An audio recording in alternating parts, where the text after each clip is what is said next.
guys, for today's video ay nandito po kami ngayon sa Puting Bato. Alam niyo ba kung bakit nandito kami sa Puting Bato? Dahil pupunta po kami sa Mystical Cave. At ito na po guys, kailangan po natin sumakay ng tricycle dahil medyo malayo po ang ating pupuntahan kung ito ay lalafarin natin. Grabe guys, excited na kami nito makapasok sa Mystical Cave. At sa wakas, nandito na po tayo sa Mystical Cave pero hindi pa po ito ang kuweba kasi kailangan natin umakyat ng 200 plus step na hagdan. Grabe guys, napaka-presko ng hangin dito, ang daming puno. At napakatahimik ang lugar na ito guys. Alam niyo guys, kaya po tinawag na Mystical Cave ang kuweba dahil nakakagamot po ang mga tubig na nasa loob ng kuweba at lahat pa ng wish ay natutupad. At ang kagandahan pa dito, may mga imahe sa loob ng kuweba. Yung Holy Family. Ito si Mary, si Jose, tsaka si Baby Jesus Christ.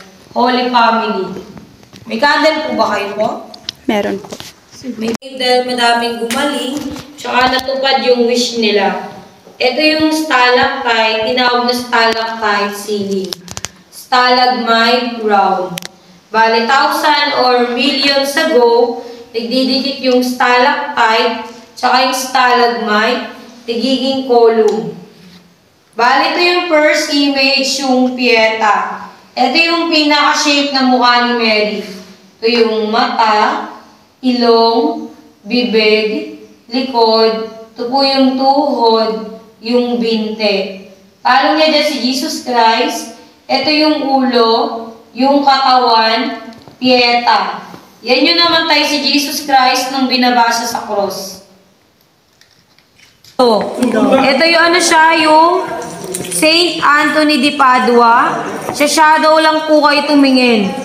Yan yung Saint Anthony de Padua. Alam po, dito po tayo.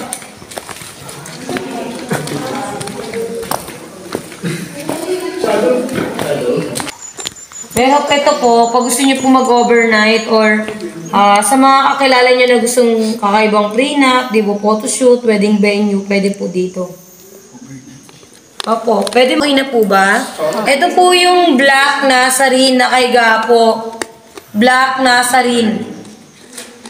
Nakaiga po. Sa shadow lang po kayo tumingin. Bale po naka side view, half face.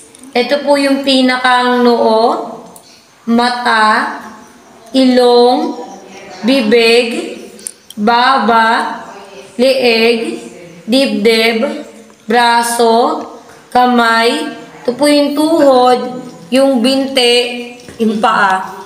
Black Nazarene. Ito po yung narinig nyo, yan po ay ibon. Yung nest po nila yung ginagawang nido soup.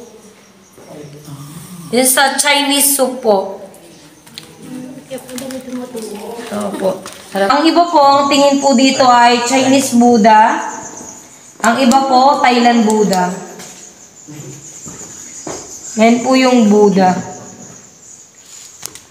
Mount of Calvary. Yung bundok po na inakyat ni Jesus Christ, nung ipapako po siya sa cross. Tapos ito pong batong to, ito po yung taong sumusunod kay Jesus Christ. Sa shadow lang po kayo tumingin. Ito po si Mary. Ito si Jesus Christ, nakaluhod na pa sa inyong cross. Sa harapan niya po, may nakaluhod din po. Tapos next, ito po si Jesus Christ nung pinako na po siya sa cross. Ayan po, Mount of Calvary. Braso, saka po yung kamay. Ito po yung tuhod po, yung binte.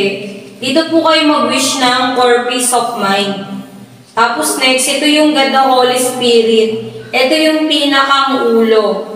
Katawan, yung pinakang pakpak. Ayan, sa shadow lang po.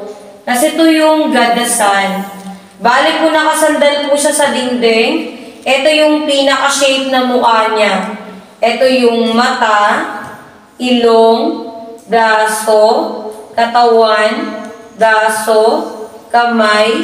Hawak po niya yung susi ng langit. Tapos ito yung Our Lady of Miraculous Medal. Ito yung ulo, yung kapa. God the Father, God the Son, God the Holy Spirit. Balik dito po kayo maglalagay ng white candle, saka dito po yung blue. Tambol, and they will always love you. Los Bastardos, Quintiano, Amazing Earth, Puto. Ito po na shooting.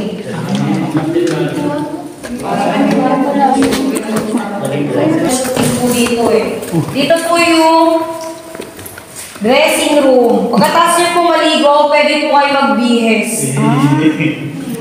Tsaka, ingat po ulo niyo po ha. Ito po, bawal mo magsausap po dito kasi dito po po ng tubig. Ingat po ulo. May sumakasal dyan na Sobrang tagal na po niya naman po kaya. Pwede kumuha? Oo. Wala na, magkababay na. Tubig? Sige na. Ayun o. May tubig? Yan na si Mang Kanon eh. Ito na yung kuhanan ng tubig? Oo, pwede daw po. Ay, oo, yung sabi mo, iinumin Opo, pwede daw po. Kaso na wala tayong, bote. Dito, tubig, Hindi meron siya. Opo. Filter. Matagal mapunod. Iinom daw tayo. Pero hindi naman yata yan. Iinom na tayo. Oo nga. Wait, ano mga tubig ko na. Tipper head. Yung mga underground po, dito po tayo bababa mamaya. Hala? Paano? Ay, nakakatulog. Ano po siya? Pagkababa nyo dyan, nakikita nyo lang po siya yung dyan sa baba, sorry. Yung mga minerals. Yung Saan mga dadaan kutina, sila? yung mga lalagyan ng tubig. Dito po siya pababa. Saan daan? Dito po. Ito po yung 150 per head. Saan ka ba? Dito po. Ay, may hagdan naman. May hagdan naman siya. Ano na puti-puti? Yan po yung mga calcite stone or salty stone. Ito po yung giant candle, yung katawan, yung pinakang apoy. Sa loob po ng apoy, may dalawang candle, pero bato lang po yan. Diyan tayo. Bababa. Kasi ito po yung Nuestra Señora de la Paz. Ito po yung pinakang ulo. Ito yung buhok, yung kapa, saka yung paa. Bali po naka-side view. Tapos dito po kayo tumingin po. Ito yung Serpent of Eden. Yung as na tumukso kay Eva at Adan. Ito po. Ayun nga. Serpent of Eden. And sa shadow lang po kayo tumingin. Ito po si Adan yung brown. Si Eva yung puti. Magkayakap po sila. Ayan. Si Adan tsaka si Eva. Ano po? Medyo ano lang talaga siya matarik talaga. Tataki. Okay na po. Saglit, madilim. O sige, isasend ko sa'yo. Madilim. Tama pa.